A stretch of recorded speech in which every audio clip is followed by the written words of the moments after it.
नमस्कार, आप देख रहे हैं 4 PM। मैं हूं आपके साथ सिमरन। देश के अंदर चल रहे लोकसभा चुनाव अब अपनी पूर्णता की ओर हैं। अब तक हुए 6 चरणों के मतदान में देश की 486 लोकसभा सीटों पर राजनीतिक दलों और उनके प्रत्याशियों की किस्मत जनता द्वारा ईवीएम में कैद कर दी गई है, जबकि बची हुई 57 लोकसभा सीटों पर 7वें व अंतिम चरण में 1 जून को वोटिंग होनी है, जिसके लिए आज शाम 5 बजे प्रचार थम जाएगा। इसके बाद सभी राजनीतिक दलों को इंतजार रहेगा 4 जून का, जिस दिन लोकसभा चुनावों के परिणाम आएंगे और देश को एक नई सरकार मिल जाएगी। 7वें चरण के मतदान से पहले सत्ता पक्ष और विपक्ष दोनों ही की ओर से अपनी अपनी जीत के बड़े बड़े दावे किए जा रहे हैं। सत्ता पक्ष भाजपा जहां 400 पार का नारा तो भूल चुकी है, लेकिन अभी भी फिर एक बार पूर्ण बहुमत की सरकार का दंभ भर रही है। भले इसका विश्वास खुद भाजपा नेताओं और उसके भाषण में ना दिखाई पड़ रहा हो, वहीं दूसरी ओर है इंडिया गठबंधन के झंडे तले एकजुट हुआ विपक्ष, जो इस बार हर हाल में भाजपा को सत्ता से बाहर का रास्ता दिखाने का प्रयास कर रहा है।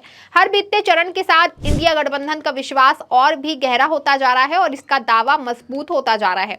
चुनाव की शुरुआत में भाजपा की सत्ता से विदाई की बात कहने वाला इंडिया गठबंधन 6 चरणों का मतदान होने तक इंडिया गठबंधन की 300 सीटें आने का दंभ भरने लगा है। हालांकि दोनों दलों की ओर से अपनी अपनी जीत के दावे किए जा रहे हैं, लेकिन इनके दावे कितने सच्चे और कितने सटीक निकलते हैं, इसका पता तो 4 जून को चुनाव परिणाम के वक्त ही पता चल पाएगा। चुनाव की शुरुआत में भाजपा खुद की 370 और एनडीए गठबंधन की 400 सीटें का दावा कर रही थी। खुद प्रधानमंत्री मोदी ने यह लक्ष्य अपनी पार्टी के सामने रखा था। अगर आंकड़ों के लिहाज से देखें तो भाजपा को 370 तक पहुंचने के लिए सिर्फ 67 सीटों की जरूरत है, क्योंकि 2019 के लोकसभा चुनाव में भाजपा ने 303 सीटों पर जीत हासिल की थी, जबकि एनडीए को 400 तक पहुंचने के लिए सिर्फ 47 सीटों की आवश्यकता है, क्योंकि 2019 के चुनाव में एनडीए के खाते में 353 सीटें थी। ऐसे में सिर्फ 47 सीटें 400 के आंकड़े के लिए और चाहिए। शायद ही ये सोचकर प्रधानमंत्री मोदी ने अब की बार 400 पार की बात कह दी थी, जिसको लेकर भाजपा के बाकी नेता सीरियस हो गए थे।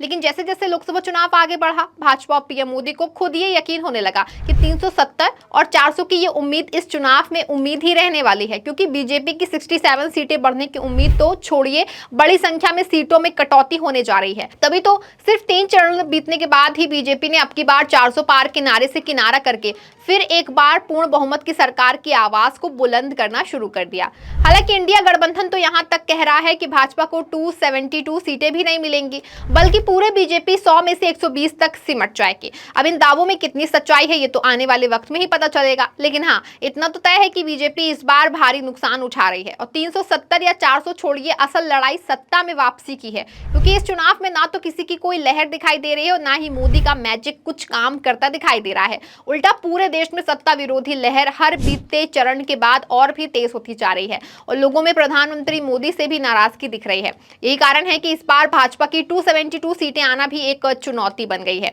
और असल लड़ाई सत्ता में वापसी की हो गई है। वहीं जो इंडिया गठबंधन भाजपा की सत्ता से विदाई और खुद की 300 सीटें लाने का दंभ भर रहा है, अगर उसके पिछले चुनाव के नतीजों पर नजर डाले तो वहां हालत काफी पतली थी। लेकिन इस बार जिस तरह से हालात बदलते नजर आ रहे हैं और सत्ता विरोधी लहर पूरे देश में दिख रही है और विपक्ष भी काफी उत्साहित व आश्वस्त नजर आ रहा है, उससे ऐसा लगता है कि इस बार चुनाव के परिणामों में भी हालात बदलते नजर आएंगे। अगर पिछले चुनाव के आंकड़ों के आईने में देखें तो लोकसभा की 543 सीटों में से देश की सबसे बड़ी पार्टी कांग्रेस को सिर्फ 52 सीटों से संतोष करना पड़ा था। इसमें देश में सबसे अधिक लोकसभा सीटों वाले राज्य उत्तर प्रदेश में कांग्रेस को सिर्फ 1 सीट पर जीत नसीब हो सकी थी। सिर्फ यूपी ही नहीं बल्कि पूरे उत्तर भारत में कांग्रेस की हालत काफी पतली रही थी। लेकिन 5 साल बाद अब 2024 के लोकसभा चुनाव में कांग्रेस की हालत काफी बदली हुई नजर आ रही है। जिस तरह से राहुल गांधी आक्रामक राजनीति कर रहे हैं और जनता के मुद्दों को उठा रहे हैं, उसने कांग्रेस के ग्राफ को ऊपर उठाया है। इस चुनाव में कांग्रेस की ओर से राहुल गांधी लगातार आरक्षण, संविधान, महंगाई, बेरोजगारी और अग्निवीर जैसे मुद्दे की बात कर रहे हैं, जो जनता से जुड़े मुद्दे हैं और जिन पर लोग उनसे कनेक्ट हो पा रहे हैं। ऐसे में लग रहा है कि कांग्रेस इस चुनाव में मजबूती से उभरेगी, जिससे कि भाजपा के लिए मुश्किलें खड़ी होंगी। वहीं कांग्रेस नेताओं की ओर से भी ऐसा दावा किया जा रहा है कि उनके पक्ष में अंडर करंट चल रहा है और कांग्रेस पार्टी मोदी सरकार को जड़ से उखाड़ फेंकेगी। कांग्रेस के अलावा अगर विपक्ष के अन्य दलों के विपक्षी चुनाव के आंकड़ों को देखें तो उत्तर प्रदेश का प्रमुख विपक्षी दल कही जाने वाली समाजवादी पार्टी की हालत भी पिछले चुनाव में काफी खस्ता हाल रही थी। पिछले चुनाव में सपा के खाते में सिर्फ 5 सीटें आई थी, मगर अब की बार ताल ठोककर पार्टी के मुखिया अखिलेश यादव दावा कर रहे हैं कि गठबंधन उत्तर प्रदेश की 80 में से 79 सीटें पर जीत हासिल करेगा। बता दें कि यूपी में इंडिया गठबंधन के तहत 17 सीटें कांग्रेस को मिली हैं, जबकि बाकी पर अखिलेश की पार्टी चुनाव लड़ रही है। अखिलेश की तरह अरविंद केजरीवाल की आम आदमी पार्टी की लोकसभा में सिर्फ एक सीट है, लेकिन वो भी मौजूदा चुनाव में अधिकांश सीटों पर जीत की ताल ठोक रहे हैं। ऐसी संभावना भी लग रही है कि दिल्ली की पंजाब में इस बार आम आदमी पार्टी बेहतर प्रदर्शन कर सकती है और बीजेपी के लिए एक मजबूत चुनौती पेश कर सकता है। वहीं इंडिया गठबंधन के एक अन्य प्रमुख दल ममता बनर्जी की टीएमसी भी इस बार अपनी सीटों में भारी बढ़त का दावा कर रही है। 2019 के लोकसभा चुनाव में तृणमूल कांग्रेस ने 22 सीटों पर जीत हासिल की थी, जबकि 18 सीटें बंगाल में भाजपा के खाते में चली गई थी।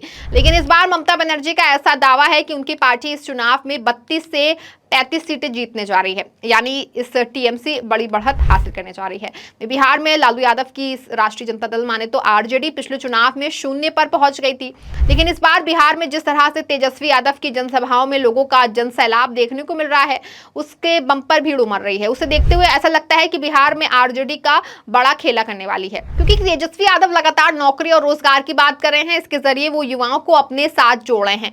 ऐसे में इस बार उम्मीद की जा रही है कि बिहार 40 में से अधिकांश सीटों पर इंडिया गठबंधन कब्जा जमा सकता है और आरजेडी बड़ी बढ़त के साथ ऊपर आ सकती है। विपक्षी दलों से इतर अब अगर बात करें सत्ताधारी भारतीय जनता पार्टी की, तो पिछले 2019 के लोकसभा चुनाव में भाजपा ने 303 सीटों पर जीत हासिल की थी, जबकि पूरे एनडीए गठबंधन के खाते में 353 सीटें गई थी। अब अगर जब भाजपा की ओर से अपनी 370 और एनडीए की 400 सीटों पर दावा किया जा रहा है, तो उम्मीद की जा रही है कि इस बार भाजपा अपनी सीटों में बढ़ोतरी करेगी, क्योंकि 370 के आंकड़े तक पहुंचने के लिए बीजेपी को 67 सीटें और 400 के आंकड़े के लिए एनडीए गठबंधन में सिर्फ 47 सीटों की आवश्यकता है। लेकिन अब चुनाव शुरू हुए और अब जब लोकसभा चुनाव अपने अंतिम दौर में है और 7वें चरण के लिए भी आज शाम 5 बजे चुनाव प्रचार थम जाएगा, तब भाजपा के लिए 370 और 400 का आंकड़ा पाना मुश्किल ही नहीं नामुमकिन नजर आ रहा है। और कहीं ना कहीं इस बात को खुद पीएम मोदी और भाजपा के नेता भी अच्छी तरह से समझ रहे हैं। इसीलिए अब खुद बीजेपी की ओर से 400 पार की बात ही नहीं की जा रही है, बल्कि एक बार फिर पूर्ण बहुमत की सरकार की बात होने लगी है। हालांकि कई राजनीतिक विश्लेषकों की माने तो भाजपा इस बार 272 के आंकड़े से भी नीचे जा रही है और एनडीए के लिए सत्ता में वापसी तक काफी मुश्किल दिखाई पड़ रही है, क्योंकि जिस तरह से इंडिया गठबंधन और खासकर कांग्रेस ने आरक्षण और संविधान व अग्निवीर योजना का मुद्दा उठाया है, उसने पूरे खेल को काफी हद तक बदल दिया है और इंडिया गठबंधन आमजन तक अपनी पहुंच बना रहा है और अपने वादों से लोगों को प्रभावित भी कर रहा है। कुछ एक विपक्षी दलों के नेता की अगर हम मानना है कि उत्तर प्रदेश में अगर जनवरी फरवरी में चुनाव हुआ होता तो भाजपा सभी 80 सीटें प्राप्त कर सकती थी, क्योंकि तब राम मंदिर का मुद्दा सामने था। मार्च आते आते ये आंकड़ा 60 से 20 का हो गया। अप्रैल के शुरू में जो संभावना जताई जा रही थी वो महीने के अंत में घट गई। अब मई के अंत तक दोनों दलों के बीच सीटों का अनुपात 50 से 30 पर आकर टिक गया है। अगर ऐसा है तो निश्चित रूप से कहा जा सकता है कि विपक्ष के लिए आंधी जैसी स्थिति है। पूर्वांचल की अधिकतर सीटों पर आमने सामने का नजदीकी मुकाबला है। इस बार के चुनाव में कांग्रेस, समाजवादी पार्टी, राजद, आप, राष्ट्रवादी कांग्रेस पार्टी, शिवसेना सहित तटीय प्रदेशों के क्षेत्रीय दलों की एकजुटता का जमीन पर असर दिख रहा है। साथ ही रोजगार, महंगाई, पेपर लीक, सरकारी नियुक्तियों में लगातार कटौती, अग्निवीर जैसी योजनाओं को लेकर विपक्षी दल सरकार को कटघरे में खड़ा कर रहे हैं और सत्ता पक्ष इन मुद्दों पर बगले झांकता हुआ नजर आ रहा है। रही कसर चुनावी बॉन्ड ने पूरी कर दी, जिससे कि अब जनता के मन में विपक्ष के प्रति भरोसा उगने लगा है। इंडिया ब्लॉक के घटक दलों द्वारा बार बार सामाजिक एवं आर्थिक न्याय की बात करना भी जनता को आकर्षित कर रहा है। यूपी बिहार में जाति गणना, दक्षिण में महिलाओं के लिए मानसिक आय योजना से जनता का रुझान उनके पक्ष में बढ़ा है। वहीं दूसरी ओर कांग्रेस समेत पूरा विपक्ष जिस तरह से भाजपा के सत्ता में आने पर संविधान को बदलने की बात कर रहे हैं, उससे भी लोगों में बीजेपी के प्रति आक्रोश बढ़ गया है। दरअसल भाजपा के कुछ नेताओं का पूर्व में ये कहना है कि 400 से अधिक सीटें आती हैं तो संविधान को बदलने की दिशा में काम किया जाएगा।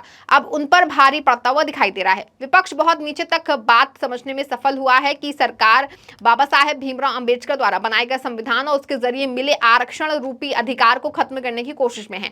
वहीं दूसरी ओर देश की सबसे पुरानी पार्टी कांग्रेस ने इस बार अपने प्रचार अभियान को भी पिछले चुनाव की तुलना में थोड़ा सघन किया है। देश के मौजूदा सवालों को समस्या के रूप में उभार करके उनके समाधान के लिए हाथ बदलेगा हालात जैसा नारा भी गढ़ा है।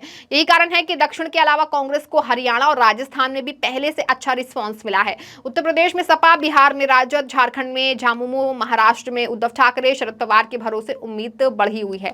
यही वजह है कि चरण दर चरण का चुनाव बीतने के बाद इंडिया गठबंधन के हौसले बुलंद होते जा रहे हैं, तो वहीं दूसरी ओर भाजपा के तेवर ढीले पड़ते जा रहे हैं। फिलहाल अब क्या नतीजा रहेगा ये तो 4 जून को चुनाव परिणामों के बाद ही पता चल पाएगा। इस खबर में फिलहाल बस इतना ही। ऐसी तमाम राजनीतिक खबरों के लिए बने रहें और देखते रहें 4 PM। धन्यवाद।